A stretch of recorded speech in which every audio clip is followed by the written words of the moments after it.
Welcome to the latest episode of The Claw's Corner. Today's guest is the bassist and vocalist for the English heavy metal band RAVEN. Forming in 1974, they have released 15 studio albums to date. Their high energy earned them the term athletic rock. They are considered to be an influence and inspiration on the development of the thrash metal genre, including Metallica, Slayer, Megadeth, Anthrax, Testament, Overkill, Exodus, Creator, Destruction, Onslaught, Death Angel, Flotsam and Jetsam, and many, many, many more. They are also notable for headlining Metallica's first ever national tour back in 1983. On February 14th, the band will be releasing an EP celebrating 50 years of bringing great music to the masses. Here to talk about their illustrious career as bassist and singer of one of my all-time favorite bands, RAVEN. Please welcome John Gallagher to the Claw's Corner. John, how the hell are you? I'm doing good, Rich. And I was just about to say, that's all untrue. My real name is Joe Smeg, and I run a fish and chip shop in Walthamstow. All right, well, thank you very much for being on the show. But it's not true. It is true, actually. Oh, yeah, I think you've done, doing my research, like I was telling you off the air, I think you've done just a little bit more than that. I think so. We've been here and there. And I'm just telling my mate here, I'm doing an interview on the radio, so we'll call him back later. There we go. All right. You heard that? Okay. All right. Oh. So as I mentioned so February 14th, which right now is the 23rd of January, you're coming out with an EP celebrating 50 years of being in the rock and roll business. What can we expect from that? Well, Can't Take Away the Fire. It seemed to be the apt title, and the video's out for that song right now. There's 5 songs altogether, 5 brand new songs. And then there's 3 live tracks spread out over our career, just to round things out. And it serves a number of purposes. Initially, we knew that Mike Heller, our drummer, who, we did the last 2 albums in, basically, he was moving, so he'd have to rebuild his studio from the ground up. So we knew we'd have a gap between we got to do the next album, so we wanted something to pop into that gap to keep the ball rolling. And also, the 50 years anniversary thing, and it just seemed a good little bonus for the fans overall, So we quickly nipped in and got these killer 5 new songs in, which are, each one in their own way is quite face melting. So we're very happy with that, and it really points to where we're going, Yeah. I have to say, listening to your albums, in the first time I was ever introduced to you, my brother brought home Live at the Inferno, and I've been a fan ever since. That is such a great album. I said, who is this band? And then I went back, listened to the other stuff, and now I've listened to everything up until now. And I have to say, there's 2 words that best describe your band: resiliency and tenacity. Yeah, it's true. It's a large part of why we're still here.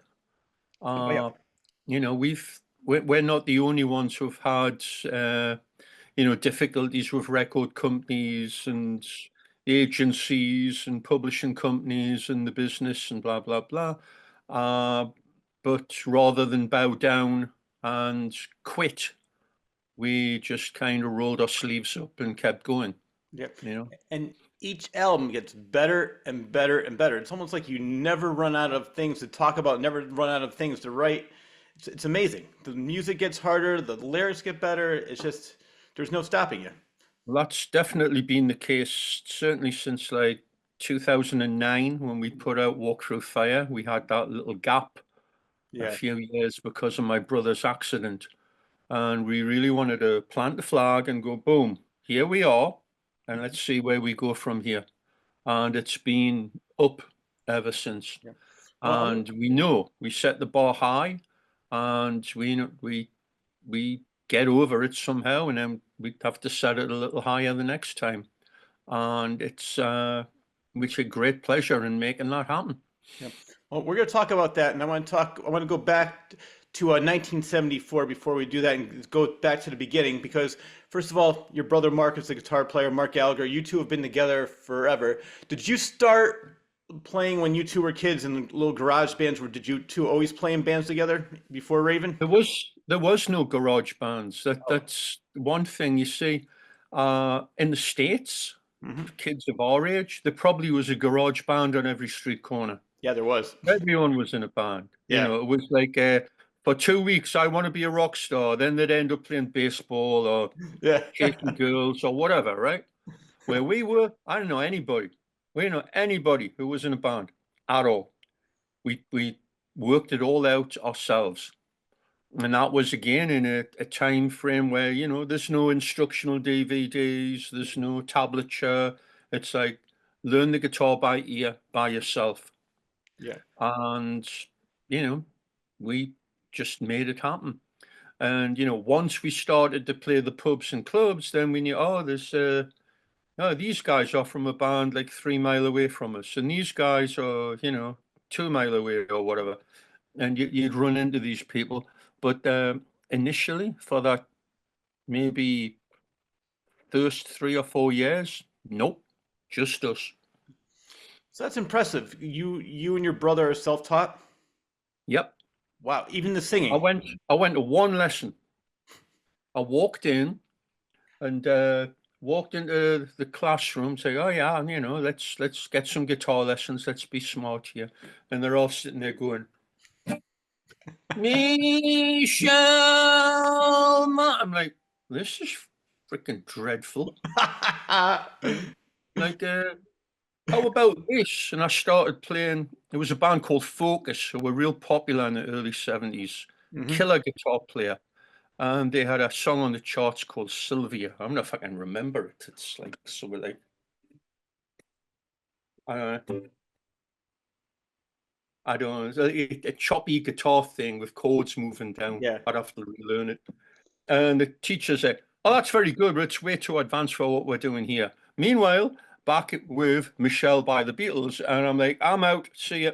And that was Well, that's very impressive. But what's even more impressive is you are a superb vocalist. You belt out those screams. I think there's one song you scream. The scream lasts over 11 seconds. So that's so impressive that you never even took a singing lesson at all. no. That definitely didn't take any singing lessons. When we started the band, there was really three of us with a revolving cast of drummers until like about 76. Yeah. Then we had Mike Kenworthy, an older guy in playing. So we just used to take turns. None of us could really sing. We just figured, well, these other bands, they're singing. Hmm. Why not? You know? Yeah. Why So we not? took turns and gradually it focused on me doing it. By the time we got to like 78, 79, I was doing like 90% of the vocals. Yeah. And well, I saw you do an interview back in the 80s, and it's so true what you said. You said that the difference between Raven and other bands is that you're fast and heavy, but you also have melody, and you actually sing the songs instead of shouting. That is a huge difference from most of the bands that maybe in that genre do. And I love the melody, I love the rock, so it's a perfect mixture. Yeah, I mean it makes all the difference in the world. You know, if you've got to have one quality in music, you've got to have melody. Oh yeah. You know, if you just have rhythm, I mean, what you end up possibly with rap or what have you, you know. Uh, and it's always been an integral part of what we do. And there's a lot of opposites that come to bear to make the Raven sound happen. You know, there's hooks and melody, and there's chaos and craziness, and the structure, and there's a little bit of lunacy on the side. So there's the improvisational elements, and then there's the structure, and it all has to, you know, be blended just right, and that makes the song shine for us, you know. Yeah. Did you ever have any pressure from the record labels over the years to change your style to maybe fit what's in at the time? Yeah, once. That was the period with Atlantic when we did the Pat Us Back album. Ah, That okay. was very insidious, you know. Hey, it's a shame you guys are over here all alone with no money. Mm, You know, you know, that could get broken, you know, in a hurry. yeah. So, you know, we were sold a bill of goods, do this, do that, and this and that will happen. And it didn't. And when we felt completely betrayed and let down, we had a long talk with ourselves and just said, you know what, from now on, nah, we'll do what we want. We'll do it our way, sink or swim. Yep. And that served us in good stead ever since the middle of 1986, I guess. So I'm guessing it was their idea for you to do that cover song, "Give Me Some Lovin'" on the Well, package they wanted a tobacco. cover song, and we went with that because the suggestion, believe it or not, that was put out was like, why don't you guys do The Lion Sleeps Tonight? Because you've got the high voice. And we're like, are you effing kidding me? I do like that song.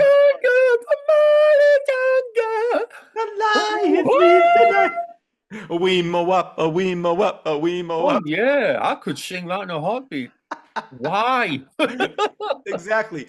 Well, it's funny because the first album with Atlantic was "Stay Hard." Is that correct? Yeah, and Stay Hard, there was the only interruption we had from the record company and Stay Hard is they wanted a cover of our earlier song, Hard Right. Yeah. And we figured, all right, we'll give them that. It was, kind of a waste of time. It certainly wasn't better, but it was like, okay, it's our song, so why not? We'll do that. Yeah, because let's go back a little bit because you said you went through a series of drummers, but in 1979 it was a three-piece with you, your brother, and Rob Wacko Hunter. That was Yeah, a right three-piece for a while. by the end of that year, that's how it went. Paul had left the band. We got another guy in for about 3 or 4 months. It didn't work out, and we just bit the bullet and said, let's go as a three-piece, Hmm. which was scary. We didn't know any three pieces. There was very few of them on the Newcastle scene, that's for sure. Yeah, But we had the example of Hendrix, Emerson, Lake and Palmer, Cream, you name it, yeah. Grand Funk Railroad, whatever. And it was like, okay. And all of a sudden we had all this real estate per instrument to fill, and we had just so many more opportunities to do something different. Hmm. And no passengers, no safety net, but opportunities galore. And we all really thrived and shone from that. Yeah. Well, you came out with a demo, and how did you get involved with Neat Records? Well, we played a show in a little place which is actually going to be reopening soon called Bambora's. And it's famous because it's in an old folk song from Newcastle. We took the bus from Bambora's, she was heavy laden, ganning along the Scotswood Road to see the Bladen race, Yeah. all this. So little hall, we go in there, we play, and the manager of the Tigers of Pantang is there, Tom Noble. And they were a local band that literally put out a single a month or so before and did very well on Neat Records, which was basically a small custom label from a job in studio. Hmm. And, they would make records for bands to sell at the club gigs, cabaret acts and comedy and stuff like that. So they got a single printed up and sent it down to the music papers in London who loved it. And all of a sudden, people started buying it. So he comes up and says, love the set. How would you guys love to do a single for Neat? And we were like, yes, let's do that. So I think like a week later, we turned up, and this is all documented in an interview with Sounds, which is uh, uh, on the internet somewhere. We turned up like the local yokels and did a live to 2-track, 3-song demo, Hmm. which they loved and which had disappeared for about a million years until I found it 2 years ago, and we put it on the box set version of Rock Until You Drop, which we put out.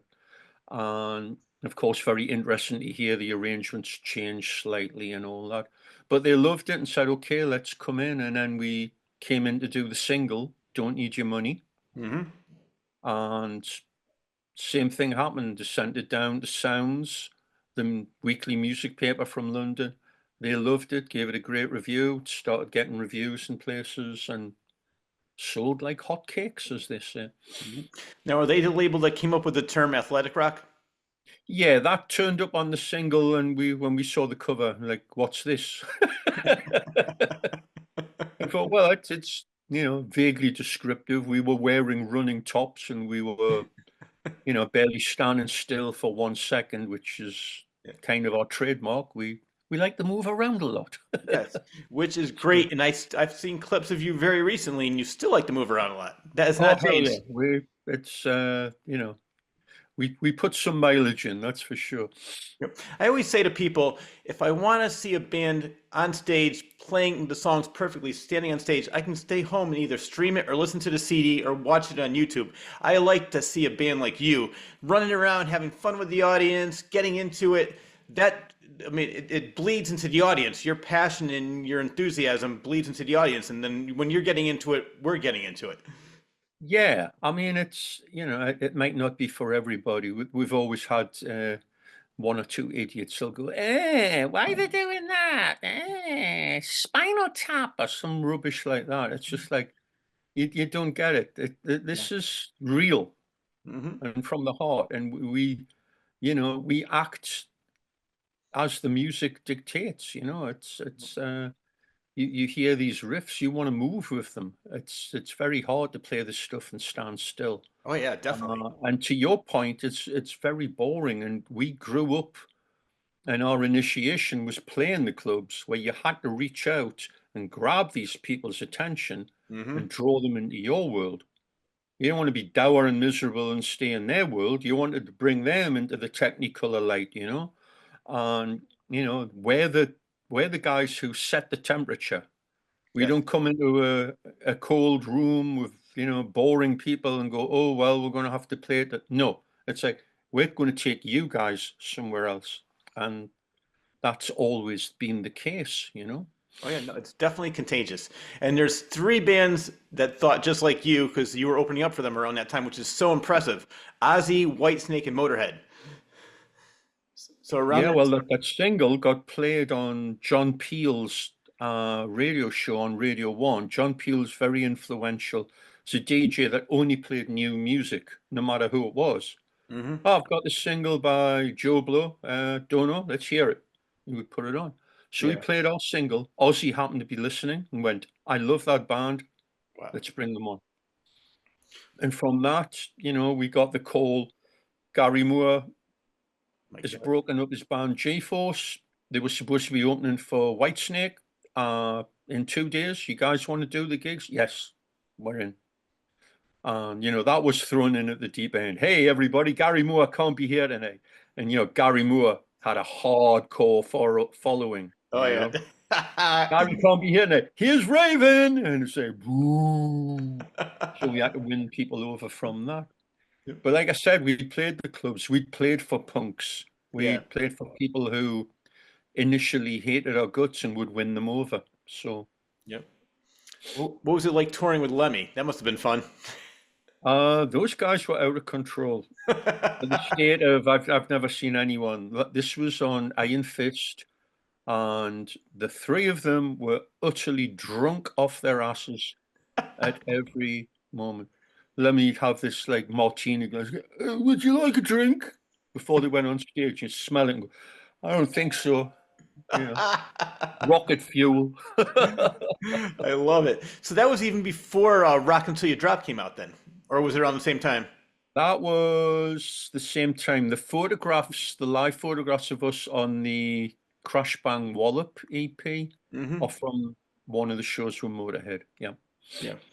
And you just kept on releasing albums, touring, releasing albums, because the next year you did Wiped Out. That was another great album. And then did you do the same circle? You just went on tour again. What bands were you on tour with that time? Yeah, well, that was the gigs with Motorhead, and that Oh, okay. was we'd just been at the turn of '81. We went to Italy and the Netherlands, our first jaunt into Europe, which was an eye opener, which was amazing. And so we did a lot more of that in '82. We must have went over there 5 or 6 times. Yeah. Take the ferry, the worst piece of sea in the world, the North Sea. Force 11 gales and stuff like that. So we'd go over and do those gigs, and it built up to the end of '82 when we had the offer to come over and play America for the first time. Hmm. Yeah, well, I want to talk about that because, well, in 1983 you came out with the EP Break the Chain, and who'd you get to produce that album? Well, that was the All for One album, and that was we'd done a Radio One session in '82 for the BBC, and it was in a real studio, not the fake studio we'd been dealing with at Neat Records, the Impulse, which was as bare bones as it could possibly be. So once we'd recorded it, made avail for the BBC, it was like, oh my God, we'd already committed. We have to go back to Neat and do that as well. Last time, never doing it again. Yeah. Came time for the third album, and it was like, okay, we want to do this with a real producer in a real studio. What do you mean? Fake outrage. And we just stuck to our guns and said, no, sorry, not happening. Good, I love So it. we got a studio just outside of London and told him we wanted Michael Wagner, who was the guy that was twiddling the knobs for Accept on the Breaker album. And as all this was going down, the Restless and Wild album as well. And he was, he'd set up a partnership with Udo. I think at the time the band was in flux. They might have broke up or were thinking about it. We didn't really ask. So the two of them as a production team came up to Newcastle.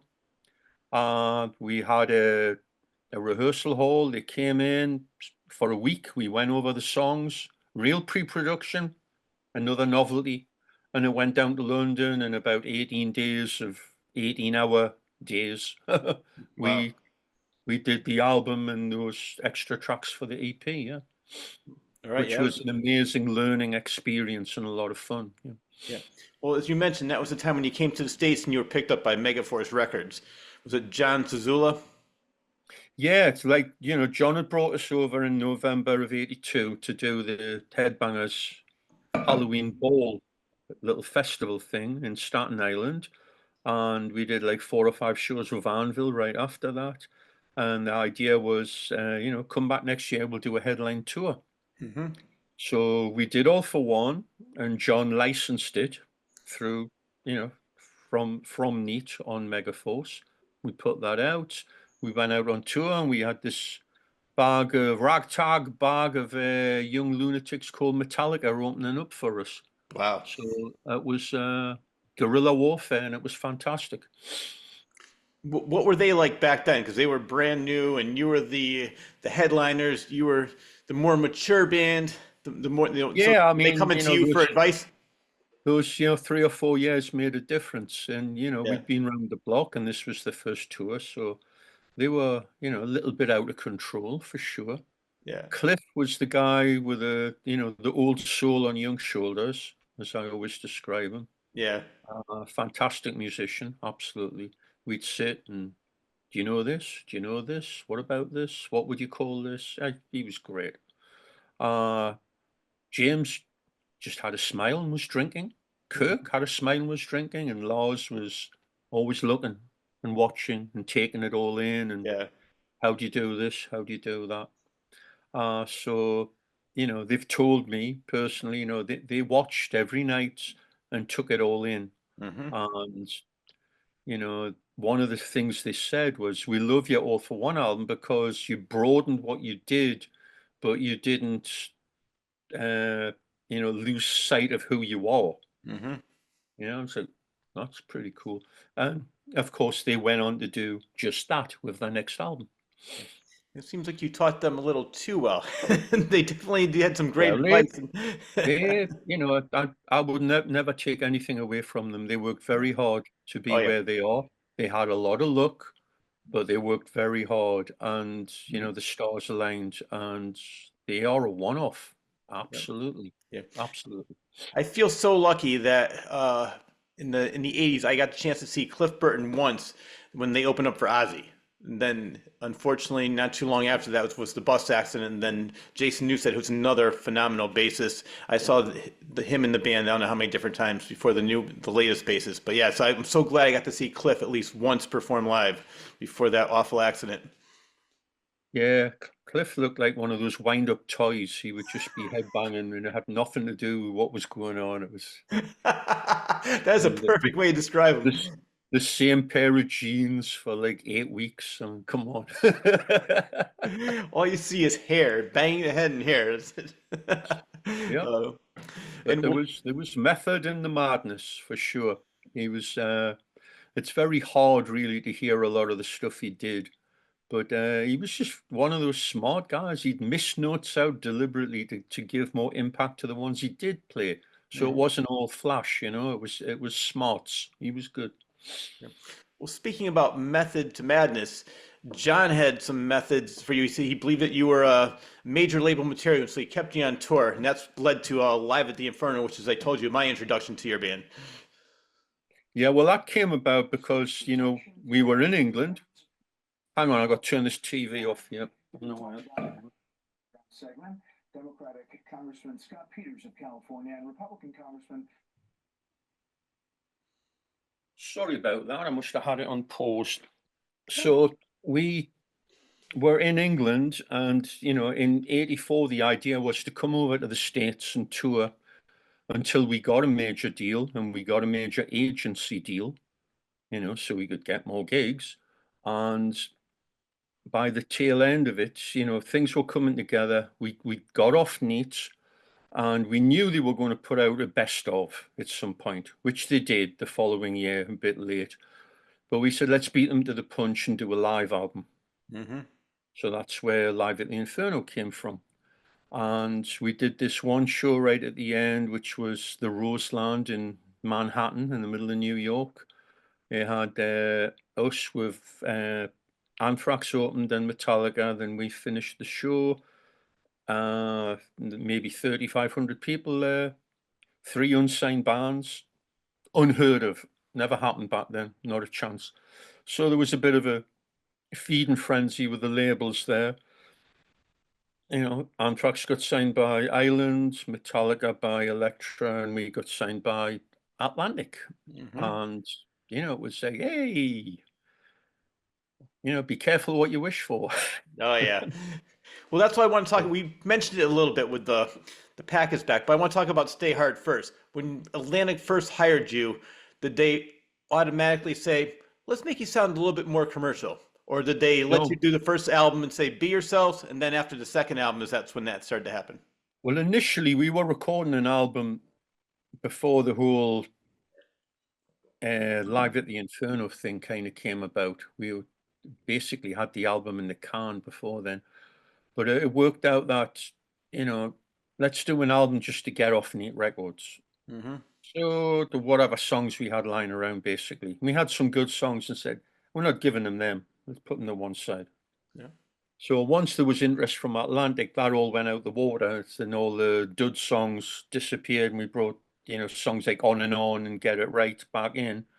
And to me, it's a natural progression from the last album. Oh yeah, it's great. I love It's, that album. you know, uh, I mean, All for One's got a lot of commerciality about it too. Maybe the sounds better on All for One. We started with our sound engineer, live sound engineer, and it wasn't happening. So we brought Michael Wagner in to redo a couple of the songs and then do the mix. Uh, but to me, it was pretty much a natural progression. We did have fun and stretch out with things like the instrumental, the bottom line, Hmm. which had the horn section on, mainly because we did the song and we were all goofing off going, and the engineer, Alex Perialis, said, I know a horn section if you guys want to try that. We were like, that would be the funniest thing in the world. Bring them in. Yeah. And they nailed it. They did such an awesome job. So, and we had one song we pulled back from the All for One sessions, The Power and the Glory, Hmm. which was this very weird sci-fi sounding songs, a little different. Then you had Pray for the Sun, which was all a lot of 8-string bass and very, ethereal and different. So there was a little bit of variety on it, but that was all from us. Like I say, the only thing the record company said, can we have Hard Ride? Yeah. So I said, yeah, we can do that. Yeah. Plus, that was the beginning of MTV, so you had your video for On and On. That must have propelled you into superstardom at that time. It was a big deal, and it was a pain to do. It literally took a good 24 hours. Hmm. We were absolutely fried by the end of it. And yeah, it's utterly ridiculous. These guys getting paid, like outrageous sums of money to do videos back then, 30, 40 grand. Wow. Basically, it was a guy with a 16mm camera, and he just turns up and, you know, whatever. Here's the catering, you're paying for that, and here's some Yeah. extra lights, and you're paying for that. And we just like, yeah, whatever. We bought all the staging off Judas Priest. If you see the Judas Priest San Antonio Screaming for Vengeance thing, Hmm. that's all the stuff we bought off them. Oh, really? Staging and the lighting and all, yeah, yeah. So we just reconfigured that and, used that. Well, if Stay Hard was so popular, and why did they, on the second album, why did they say, well, let's change it and make it a little bit more commercial? If, I mean, it was working, why change it? Because they're idiots.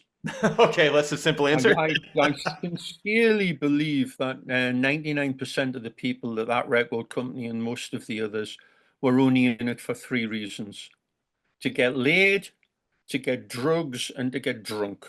Hmm. That was it. They were more rock star than the rock stars. Ah, That's what it was all about. yep. I mean, we would have been signed by the rock A&R guy, but he was in rehab at the time. Hmm. So there was a lot of that going on. Yeah. I personally know a good friend of mine was working as a secretary for one of the executives there. He had the fridge under the desk full of booze, Hmm. you know, and just pouring it out all day. And it's crazy, Yeah. crazy people. Well, they didn't have the talent, but they wanted to live the rock and roll lifestyle. Yeah, it's like, job, whatever, job creation, justifying their existence. Well, let's make these guys wear the red nose this week and put the clown shoes on. Da-da, wonderful. Yep. So, and it wasn't just us, but we ended up being the poster boys for that, I think. Same thing happened with Saxon. Yeah. And I mean, a lot of it was, the bands, ourselves included, were naive, and it was like, riches beyond your wildest dreams promised. And when you're a young kid coming from Newcastle, it's easy to bend your head with stuff like that, when you've been existing for the last 3 or 4 years on about $20 a week, if you were lucky. Yeah. So we got led up the garden path, and then we saw where it was going and said, enough, no more. We had the opportunity to tour with Twisted Sister. Hmm. We said, let's do an EP, which we did, the Mad EP, which was a big step back in the right direction. And all set to go on tour. But of course, Twisted Sister had done the exact same thing we did. And their tour, they cancelled it literally 2 days before it started or something.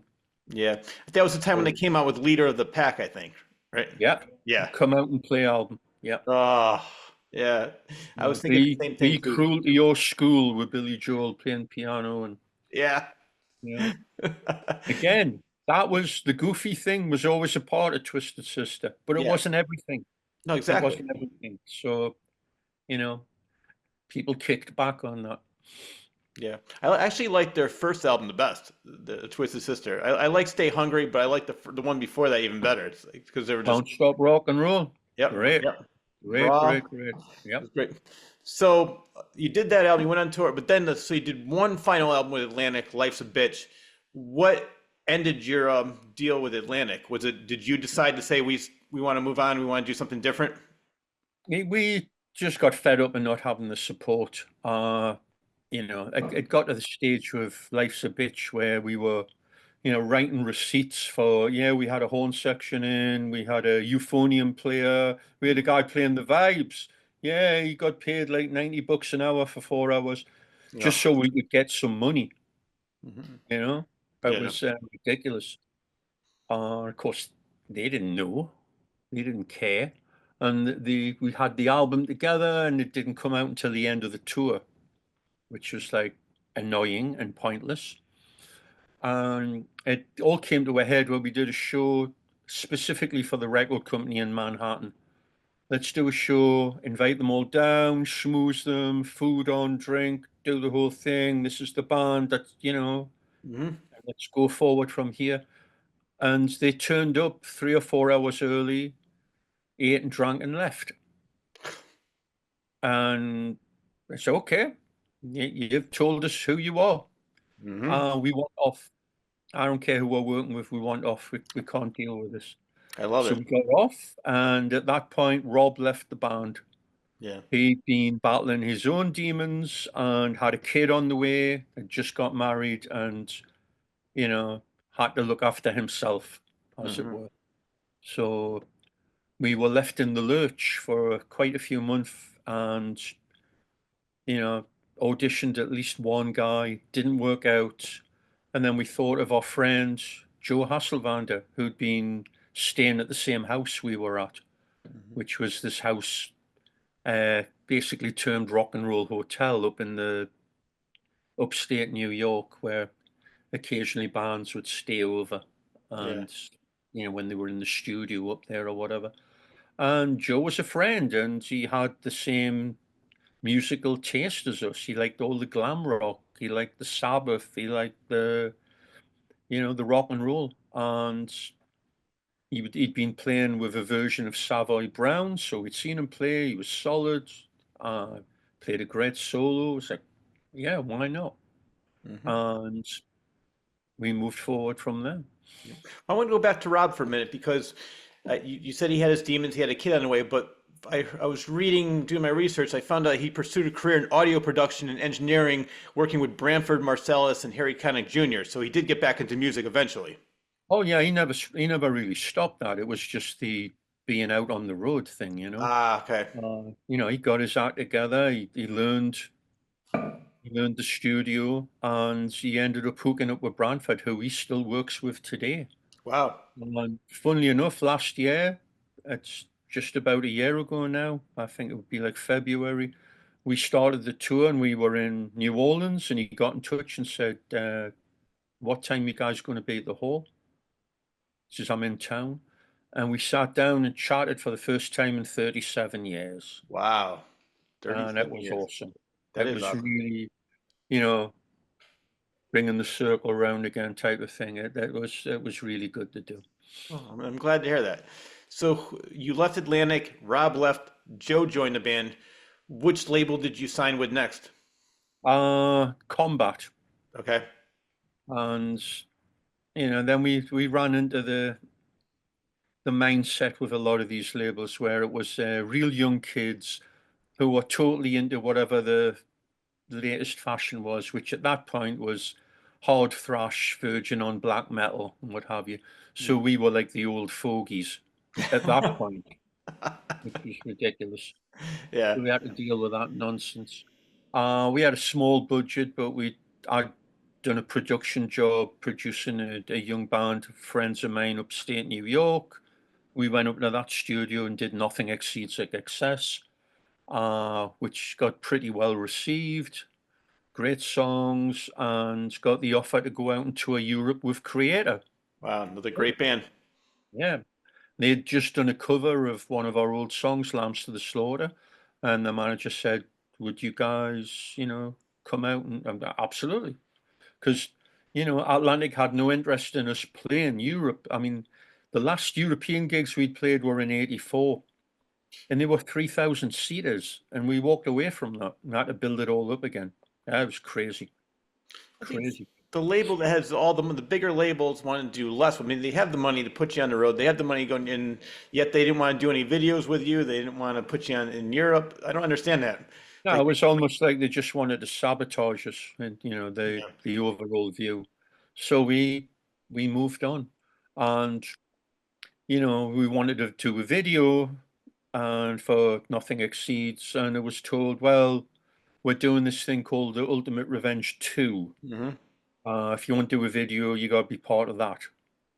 No, we don't. Well, you're not doing a video then.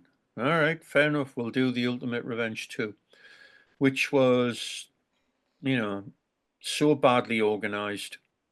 Uh, they were banging on our hotel doors at 10:30 in the morning saying, why aren't you at the hall sound checking when we hadn't been told anything? I was like, what? Oh my God. So we get there, and all the other bands are there going, "Oh, look at them! Here they are, the rock stars, making us all Oh, late and all this." We had to deal with that all day, oh. and one thing led to the other. I think we tried to destroy all the equipment at the very end, but and it was, okay, well, we got this filmed, and don't worry about it. It's already been video mixed, and we're doing the mixing, and you've got no part of it. Oh my God.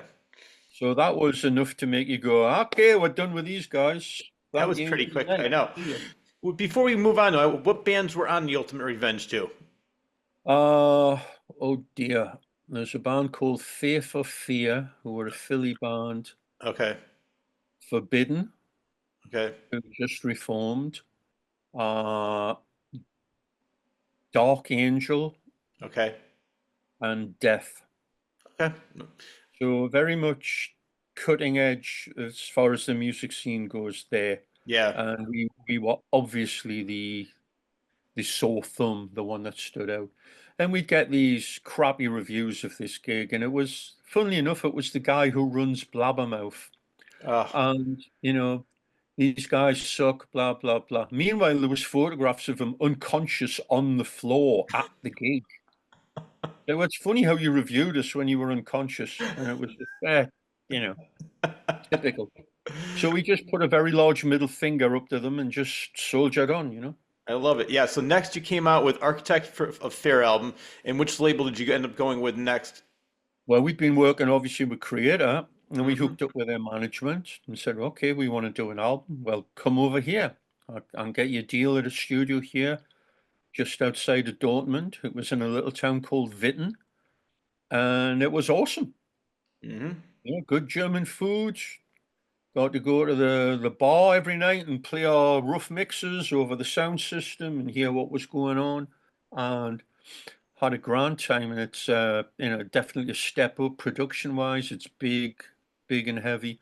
And then we went out on tour opening for Running Wild, who were doing very well back then, and it was all theaters and pretty large halls, and that was killer. We played so many places we'd never been to before. Went to Greece for the first time, did a lot of shows in France, obviously Germany, Belgium, Netherlands, what have you. It was awesome. Yeah. Well, finally, a label that let Raven be Raven. They. Yeah, and that was all with basically, I believe, a subsidiary of SPV, Hmm. who we ended up working with off and on for many, many years. Yeah. Yep. Well, then you next was the Heads Up EP. That was another great EP. You were still with Steamhammer at that time. Yeah, that was like right after Yep. after that tour. We went in, did a few extra songs, and had some live tracks on there. Yeah. That we toured behind that in '92 in Europe and did great with that. And following that, we were writing and did a few demos in '93, and then I had a terrible house fire Hmm. and lost an awful lot of guitars and uh, the tapes from the Oh. demo and all this nonsense. Yep. And So that didn't took you a have a long problem? time to get rid of it. I didn't mean to So, interrupt you. I was going to say, didn't you also have a problem? Not only did you have the fire, you lost all that. Weren't thieves coming into your house and stealing some of your guitars as well? yeah, I was in Long Island. I had an L-shaped ranch, and what had happened is there was a power cut. My mother-in-law was living with us, and her son came in with a cooler and put it on the electric stove. Well, she'd been cooking. The stove was on low. We didn't know. So when the power came back on and everyone was out the house, boom. Oh, So, the guitars and stuff that were in the house that were, they were in cases, so they weren't too bad. Took them out and put them in the garage, locked the garage, but someone was watching, obviously, because that night they broke in and took everything, which is like definitely being kicked when you're down. yeah. So if anyone ever comes across a Hamer Red 8-string Explorer bass with the serial number 0649, I'll be very happy to talk to them. I'm gonna put word on the street. We're gonna find that for Yeah, you. I've been hunting that particular white whale for a long time with no luck. So, Oh, I can't believe that. so we just soldiered on. We ended up getting a deal with Japan. And then this is all on the backdrop of grunge and then new metal, Hmm. kind of disturbing the scene. We did an album out in a studio in Dover, New Jersey, which was hilarious because beautiful studio, all wood paneling like behind you, all very nice. And then there was the tape room, and you opened the big door to the tape room, and you walked to the other door and unlocked it and walked into the strip club. I love it. So there were occasions where, what do you think? They're in there again. All right. That is hilarious. Yeah, that was the album Glow. That was Glow. Yep. That's right. So, So so that ended up with a label called Zero in Japan, which was run by this character who was, Japanese, long hair, black suits, his wife and his girlfriend in tow. it's great when everybody gets along. Oh yeah, total, mafia don with Oh lots of man. money. Yep. And a lot of bands were on that label. There was a lot of money floating around for a short period of time. So we did that, and we went to Japan, did a live album in '95, which was great, really cool. And at that point, music started to change back Oh, good. in Europe. Heavy metal started getting popular again. We wrote and recorded an album and got another deal with another outfit. I believe it was, yeah, I might be mixing it up. I don't know if the next one was still with SPV or not, but we did Everything Louder, Hmm. which was shoestring budgets, and we recorded it in a studio in Virginia, which was basically run by the guy who's Brett Michaels' musical director right now, I think Pete. it's Pete Evick, if I'm correct. Pete Evick. Yeah, I great guy. interviewed him. Great. I interviewed him on the show. Great guy. Yeah, great guy, absolutely. So we had a lot of fun doing that. That was done on like maybe 4 or 5 weekends Hmm. because I was working. So we had to come down and do that. Uh, And we got a European tour with that, which was great. We had this young band who almost single-handedly kicked off the heavy metal revival in Europe, which was Hammerfall. Ah. That was their first tour, opening for us. And in the middle was Tank, Hmm. old mates of ours from England. So what a great lineup. And we toured that in '97. Did great. And I'm not sure why there was such a long gap but we were due to do stuff in 2001. Yeah. And then my father died, I'm sorry about that. and that kind of knocked things back, obviously. Uh, and then Mark's long nightmare started from there. Yeah. Well, let's He talk flew about that. back. He flew back on September 11th, Hmm. 2001, and had to spend nearly a month in Canada because that's where all the planes were diverted to Gander. So he was off planet. And then after that, he had a car accident where he had a huge lump on his head. He had to he was chasing money off a guy, and he went to a job site. He couldn't wear the hard hat because of the lump. He had his baseball cap on. It was very windy. Blew his hat off. He went to get the hat. Blew the hat again. He went to get the hat. And then the entire building fell down Oh. top of him. Yeah. And if he hadn't have got the accident on his head, he Hmm. would have had the hard hat. He wouldn't have been chasing, and he would have died. Yeah. As it was, when he kind of came to and looked, his feet were the wrong way around, Oof. and he had, God knows how many breaks. His legs were crushed. Oh my God. So he was touch and go. And then it was, he'll pull through, but we're going to have to amputate his legs. And he said no. And then we're going to have to amputate your right leg. And he said no. And they said, well, you'll never walk again. He goes, watch me. I love it. and very inspiring. He pulled back from that, and within 2 years, we did a run of dates with him in a wheelchair. And then within a year and a half after that, he had a leg brace and we were back. So what did you do during those 2 years? You were writing songs, I'm assuming, waiting for him to come back. And what were you doing for money then at that time? I was working. Okay. I mean, I had kids. I mean, that's the one th good thing that came out of grunge and new metal was it was very hard for us to tour. So I had, a kid on the way in 91 and another kid came 94, my son and daughter. And you got to provide. So somehow I ended up into doing international shipping Mhm. and ended up doing that for Did you ever work many with? years. I ended up doing that for many years until I felt the band was back on an even keel, and I quit that back in 2013, maybe. Yeah. Oh, so you did that for a while then. Oh, yeah. Yeah. Well, you know how it is. Once you got that regular money coming in, you need it. Oh yeah. So it took a while before we could, balance one with the other. And did you ever work as a producer and helping other bands in the studio? That would have been some good extra pay. Only Only way back before Nothing Exceeds, I didn't do much of that. I do an awful lot more of, not so much production, but I'll guest on stuff, or people have paid me to, play on their albums. There's a guy called Alex Scrotino who's got a project called Helm's Deep. I Mm. played bass on the first album. I just finished playing bass on the second album.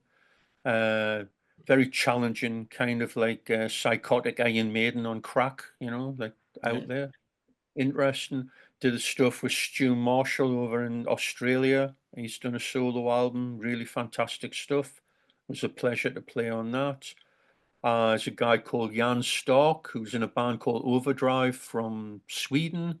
Hmm. Awesome guitar player, and you know, and he was doing a project tribute to Budgie, and very nicely asked me to play a few songs on that. So that was fun. So there's odds and ends I've done over the years. Yeah. Yeah, so you kept busy and you had the steady paycheck at the same time. So I'm glad you're able to make Yeah, it well, work. it's always fun playing with other people. You always learn something else, rather than just staying in your own little pond. There's always, you know.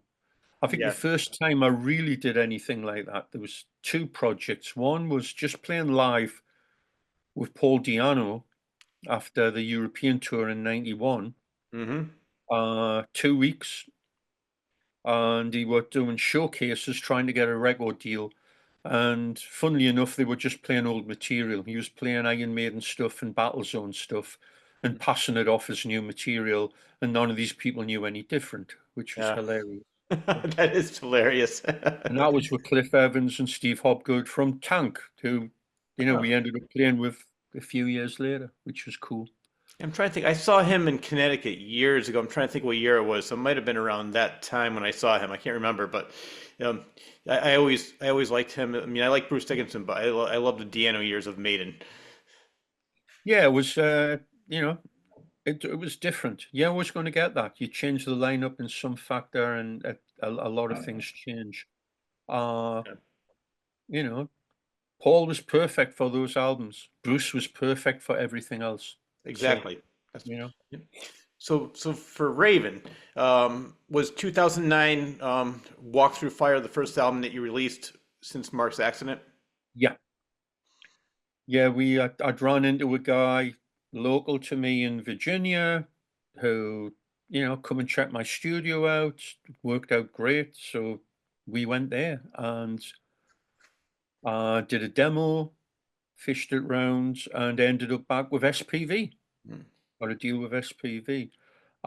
We came over, played the Bang Your Head Festival, and things just started moving from there. You know, started playing more in the States, and we just gradually built it back up. Yeah. Well, what I love about you, as I mentioned in the beginning, I said resiliency and tenacity, but it seems like you never really had a problem getting signed again. Like if you dropped a label, You walked away from a label. Another label was right there to pick you up. Was there ever a big length of time where you didn't have a label and you were looking for one? No, I mean, it wasn't immediate. You would have to fish around, but Yeah. due to the band having a name and having a legacy, Yeah. it's not so much of a hard sell. Hmm. It's like, well, we give these guys a whatever budget, and we'll make our money back, Hmm. Yeah. which is, and then when they heard the material, it was like, okay, this is cool, let's go.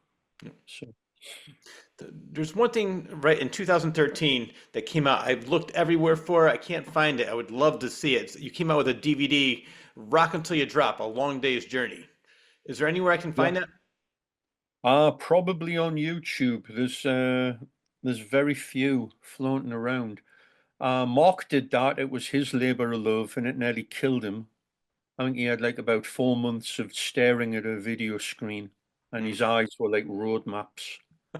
And it was very difficult, especially then, because all the footage was on different formats. So he had to kind of like try to boost up the horrible looking stuff and then degrade the good looking stuff. So there was some sort of consistency, Yeah. you know? And then when it was put together, there was an error in the indexing. So you literally had to load each chapter as it goes, which was Hmm. annoying. That all being said, there's great, great stuff in it, and it's very entertaining to watch. Yeah. Yeah. Well, I'm gonna be checking out YouTube after this interview is over. 'Cause I do want to see it. So let's go In to. between all that as well, there's a shorter one that came out in like '92 called Electroshock Therapy. Look Oh. that up. That's hilarious. That's from that '91 tour. There's a lot of us talking and acting very silly, and there's about 5 or 6 songs as well. Yeah. It's cool. It's all the Architect of Fear stuff. Yeah. Right. Well, all right, I'm going to be looking for that one as well. I didn't realize that one came out. So I want to go to 2014 because I love this story where it all comes around.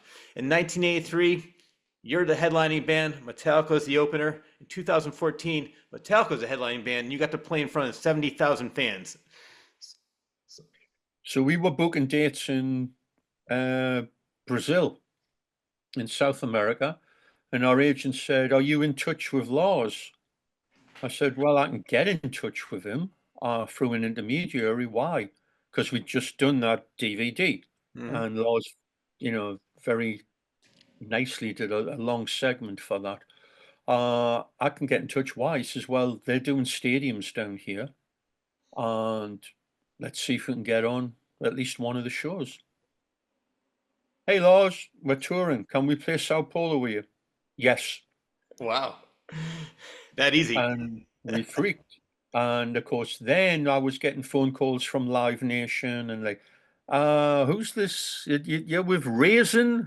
Which band? We've never really heard of you guys. Are you like a real band? And it's like someone was trying to get us kicked off because the original opener got kicked off and they weren't happy. So there was all this. Do you guys have the right visas? And yep, we have everything. Don't worry about it. It's all taken care of. Wow. I just Uh, can't believe we all the got there. backstabbing. We got there, and the guys took care of us, and it was awesome. It Yeah. was really awesome.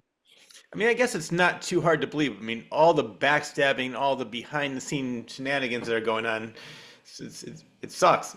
It's like you just want to Yeah, play and great rock and roll again, music. with them, it's like third and four levels away. It's got Oh yeah. nothing to do with them whatsoever. Yep. Because believe me, if it was up to them, they'd have us and Diamond Head and Holocaust and whoever on tour with them on Hmm. these big shows. Oh yeah. It's the bean counters that go, you can't take those guys out because, they don't have the social media presence, they don't have the streams on Spotify, and da da da da da da da da. And, it all comes down to dollars and cents. And, Yep. well, yeah, you're going to be short, $50 if you take these guys as opposed to these guys. Because in reality, it doesn't matter who opens for Metallica. Hmm. I went to see them in 2016 when they played in Baltimore Hmm. and got there relatively early. There was literally maybe 2,000 or 3,000 people watching the opening bands. Yep. So they brought nothing to the table whatsoever. Yeah.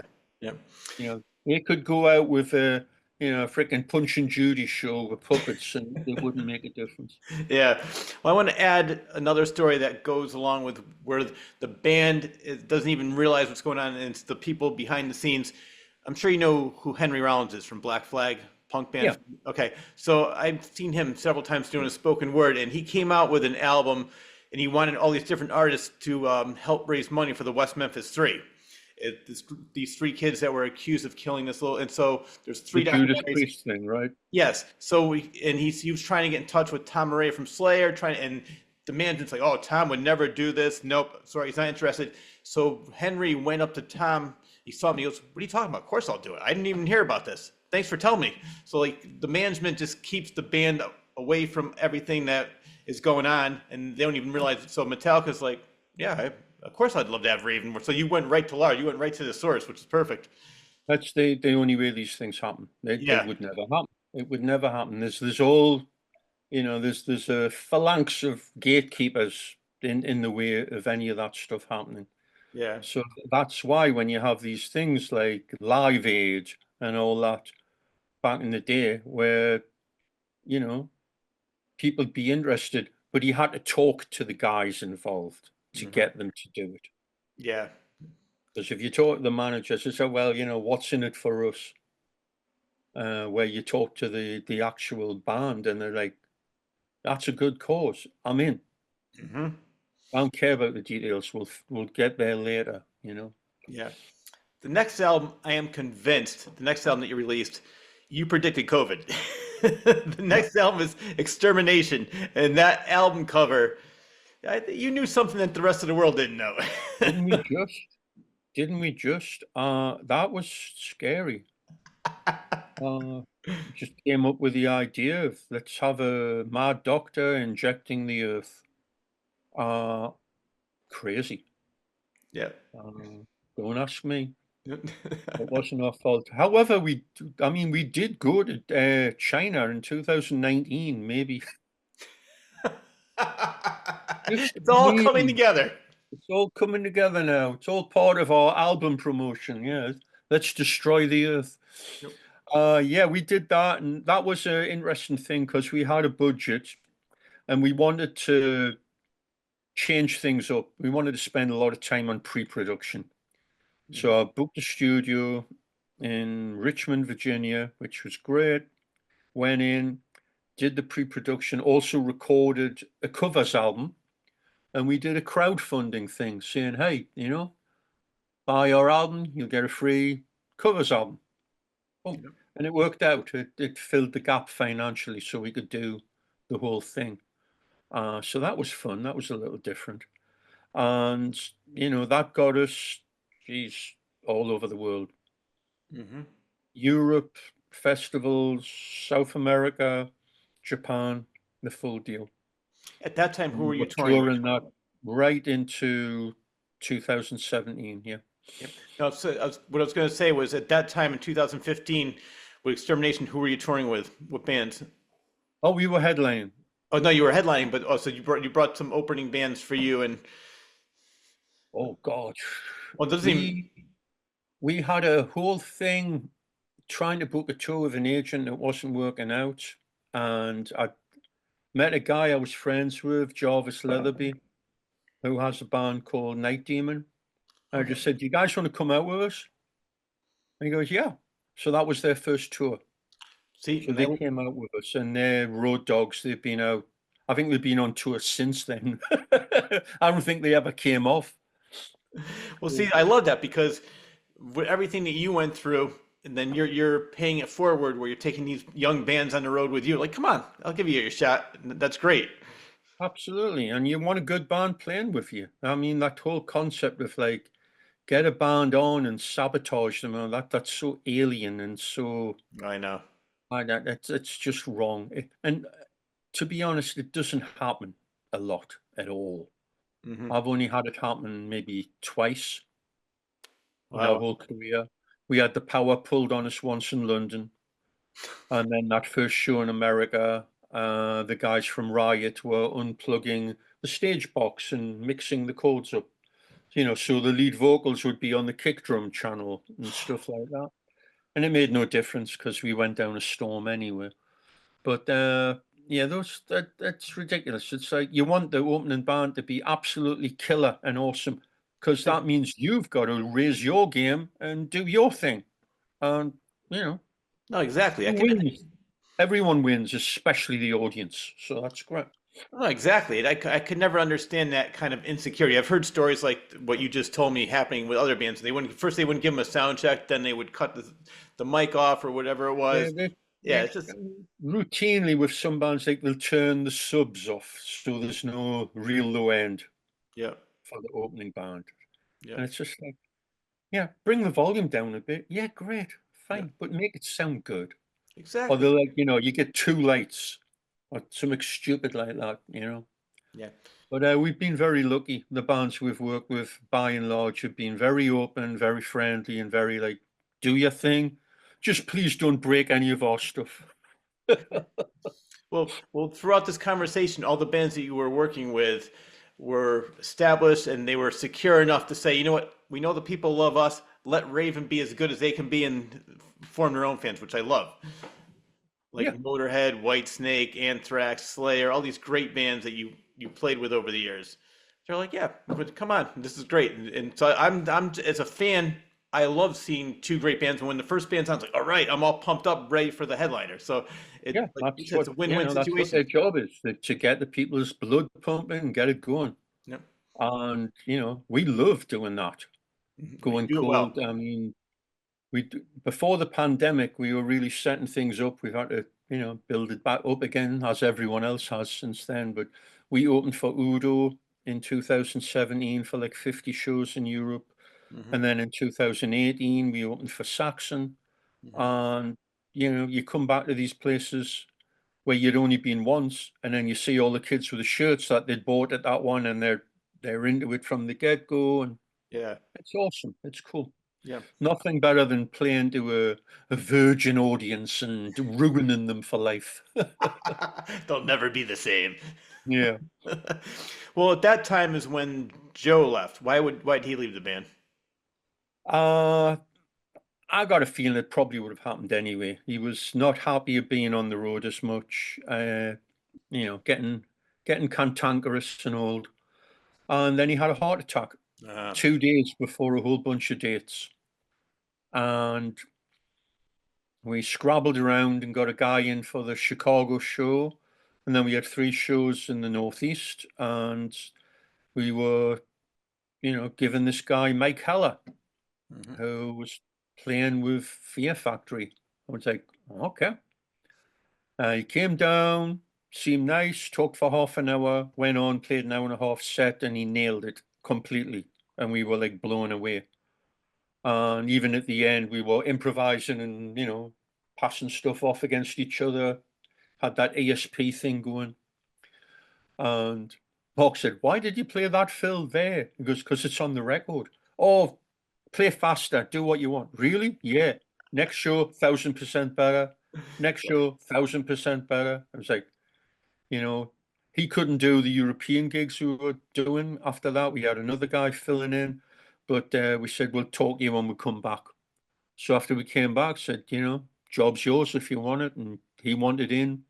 So that second 6 months of 2017, we did like 150 dates. Wow. Yep. So we worked. Well, you worked, and it wasn't And in until between all that, somehow we got some basic tracks done for the next album. which was 2020 that came out Metal City. Yeah. So, we had, 2000, and that took a while. There was a lot of drag ass going on that. We got it,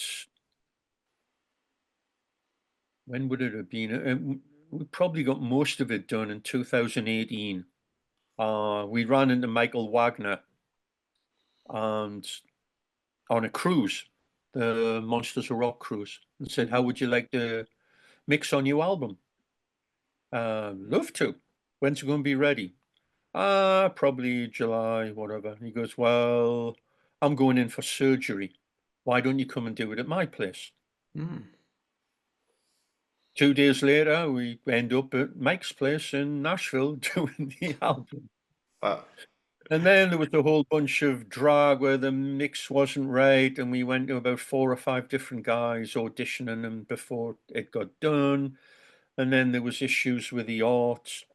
And then it was all supposed to come out late 2019, and it didn't. And then the pandemic happened in 2020, and we just said, this will all blow over. Let's put it out in September. And of Hmm. course, it didn't blow over, and we just said, to hell with it. We've waited this long, put it out. And it actually worked out really good for us because there was no live music. So people were turning to recording music to, scratch that itch, as it were. And we got the best reviews we'd had in forever since the Hmm. first few albums. And as soon as we could, we went out on the road with that, which was 2021. We did a festival in August in Belgium, which was nightmarish with COVID tests and all this other nonsense. Yeah, I can imagine. And, we were like, I want to take this vaccine. I don't trust it. So Hmm. we got the J&J vaccine, which appeared to be more like a real vaccine. And it ticked the boxes for those people. So we did that. And as soon as we came back, we went out on the road in the States. And we did like 40 dates in the States. And that was amazing because people were so happy to be out. Yeah. And it was weird for us because there was nowhere to eat. All the restaurants were all closing at 5 and 6 o'clock at night. Ugh. So it was, every night after it was like, well, I guess it's gas station food again. The life of a heavy metal rock star. Oh yeah, nothing but the worst. Before we move on, I want to go back to that cruise because I went on one cruise. It wasn't a rock cruise; it was just a regular cruise, and I had the best time. What was your experience in the Monsters of Rock? Yeah, we've done a few. I love that. I think the first one would have been like 2011. We did the very first 70,000 tons of metal, Hmm. and it was great. There was people there we knew. The Testament boys, Craig from Forbidden was there, Voivod, people like that, Saxon. It was great. It was awesome. And after like a day, I talked to the purser, and I says, yeah, you guys enjoying it? How's it going? He says, we didn't know what to expect. You Yeah. hear all these horror stories. Everyone's been wonderful. He says, normally the first day on a cruise, I've got 5 or 6 people in the brig. Hmm. We had to tell one guy nicely to get off the furniture. That was it. Everyone's wonderful. Oh, Says, good. however, says the amount of booze that was drunk before we left the port was more than is on a normal cruise. We had to call ahead to get stocked up when they did the first stop. So that was hilarious. So that's when they realized they were in on a good thing. Yeah. So we did it again a couple of years later. I think we've done 70,000 maybe 4 times now. And we've done Monsters of Rock twice. And we also, the last one we did, which was 2 years ago, was the Chris Jericho, the wrestling cruise. Hmm. And they were all great. They're all a little different, but they're all great. Yeah. Well, hopefully And next time we. you would have had to take me on a cruise at gunpoint before that. I would have no interest whatsoever. Well, I'm going to be keeping an eye on for the next time you're on a cruise because I want to be there. Yeah, man, it's just great. And on a few of them, I've like went and done like a bass clinic where I'll just bring my stuff out, play, talk about it, and make noise for half an hour. And and then they'll have on 70,000, they have a jam night. Jeff Waters from Annihilator is usually the ringleader. He he'll pair a whole bunch of people up, goes, okay, you, and you, choose a song. So, I've went on and done, what did we do? We did Children of the Grave, Sabbath, did a couple of Iron Maiden songs, just singing. Hmm. It's awesome. Great stuff. Yeah, it sounds like it. All right, so now we're up to 2022. You signed with Silver Lining Music. Let's talk about how that happened. Yeah, we were pretty happy with SPV. There was just a few things that we thought we needed to stretch out, especially the states. Hmm. There's very little representation here at all, so we wanted to certainly push that. So we've given them a shot, and it's been working out really well. And Metal City, there was all these ups and downs with this studio, that studio, this mixer, that mixer. So for All Hell's Breaking Loose, we did the whole thing at Mike's studio in Los Angeles. We wrote backwards and forwards, had it together. He did his drum tracks. We came in, we did everything else, like July, August of probably, I don't know, 22, I suppose. Yeah. Hmm. It came out in 23. And, they got COVID. I was stuck for 2 weeks playing tourist in Los Angeles. So, but it was great. We worked ridiculous, crazy, nightmarish hours. We ended up on Mike's schedule, like going to Yeah. bed at 6 in the morning, stuff like that. But just the three of us. Mike engineered it, did a marvelous job. We had this guy in Germany called Lassie Lammert who did the mix and was like a technical advisor. So we'd send him, like something early on. What do you think? And he's like, give me a photograph of the guitar you're using. And it's like, you need to lower the pickup 1/16 of an inch. It's killing the tone. We're like, what?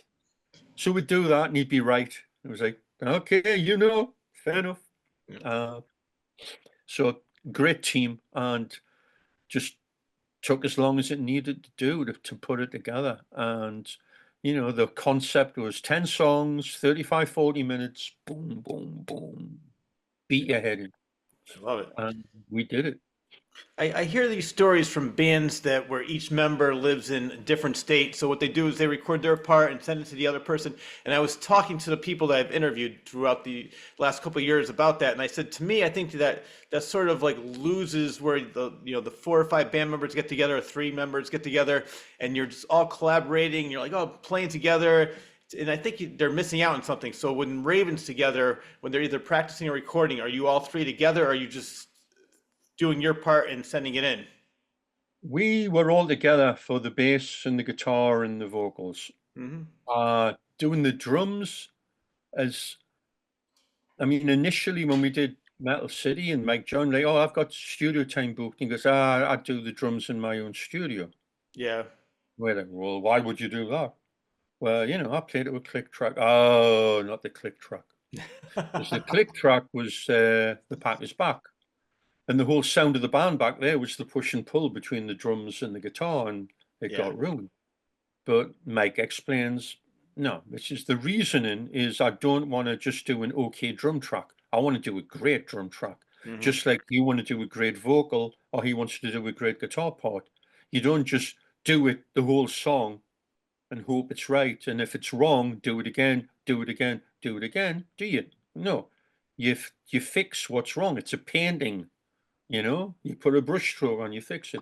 So you listen to the song, okay, you're starting here, and then you slow up a little bit for the verse, and then you maybe pull back a bit more on the bridge, and then you push it on the chorus, and then you really like the solo, so you push a little further. And these are little increments of time, and it makes all the difference in the world. Hmm. So he can go in and go, okay, the rough beat is this. Here could be this fill, or it could be this one, I don't know. And he'd put it together with a scratch guitar track and send it over and go, what do you think? You go, well, this doesn't work. This is killer. Why don't you do this here instead of that? And we'll back and forth on that. And he'll put it together. So it's like, okay. Or maybe what you're doing doesn't fit what we're doing. We need to change what we're doing because it'll sound great if we do this. Hmm. So it's still part of the writing process and arrangement. Yeah. You get that together. And then we came in and, the three of us are there. So we're pushing each other. And there's always that 20, 30% improvisational everything is not cast in stone. It's Yeah. always like, it's pretty good. How about just try something off the wall? Try something different, where it's a rhythm part or a lead part or a vocal or a bass. You know, and that's how we end up getting some really crazy fun stuff on the record. Oh, good. Yep. So you have a system that works for you. I love it. Yeah, I mean the proof was in the pudding. That first time I sent Mike a track of Top of the Mountain and he played the drums through and I don't care how you're doing this. Yeah. You're sitting there with your feet in a bucket of custard and it's brilliant. This is what we want. This is Well, I guess the most important question is in the beginning, we talked about your 50th anniversary EP coming out soon in a couple weeks. I'm hoping you're going to be on tour in the States so I can check you out. That's going to be the plan. We've got a festival in Houston on March 20th, Hell's Heroes, which is like a European style festival they've been doing there for the last couple of years. Awesome. Some good bands on there. Our mate Saxon are going to be on there. A few other people. And then we've got European dates booked in September we're working on. Mark's getting an operation on his ankle, probably late March after that show. So we'll be out of commission for a couple of months till he gets literally back on his feet. And we're looking to do the States either before September or after. This is the good. plan at the moment, yeah. Well, I live in Connecticut, so I don't care if you're Connecticut, New York, Rhode Island, Massachusetts, New Jersey. Connecticut is in the middle of all these places, so wherever you're playing, I will be. I hope we play them all. Yeah. I think it's been a few years actually since we played Connecticut. But Was it Toad's Place? Was it Toad's Place? Sorry to interrupt you. I said, was it Toad's Place? Yeah. Yeah. And I think last year we did Rhode Island, which was awesome. That was a lot of fun. Yeah, we'll be there. All right. Well, you know what? If you're there, I'm going to be there too. I can't wait. Good deal, man. John, I had the best time talking to you. Thank you very much for being on the show. You've been one of my favorite bands for years and years. So before we go, though, is there anything that I left out that you want to mention? No, just like I said to people, Can't Take Away the Fire. The video is out there right now. Look it up on YouTube. Check it out. And the EP comes out February 14th. Limited edition, all copies signed. All 1,000 are signed. So get in there before they all disappear. There is possible talk of vinyl, but we've got to see. Trying to get vinyl at the minute's a nightmare. There's a wait list as long as you're on. all of a sudden it's popular again. Who would have guessed? I know. Strange. That is funny.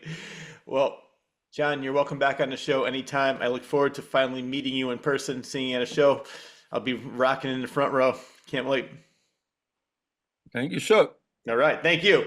That wraps up the latest episode of the Claws Corner. A huge thanks goes out to bassist and singer John Gallagher of the English heavy metal band Raven for taking time out of his extremely busy schedule to be a guest on my show. Thank you very much.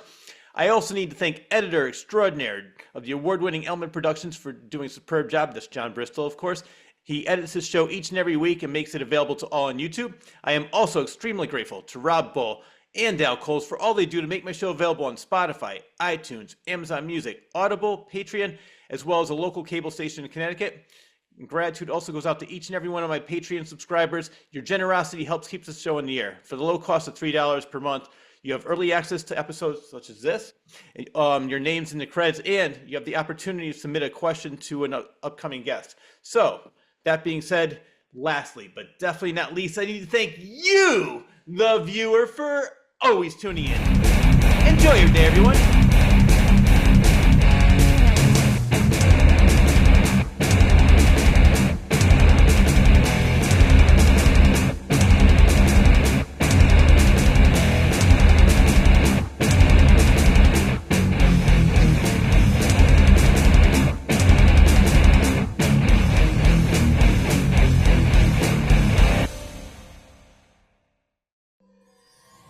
From the frenetic mind of author Rich Sear.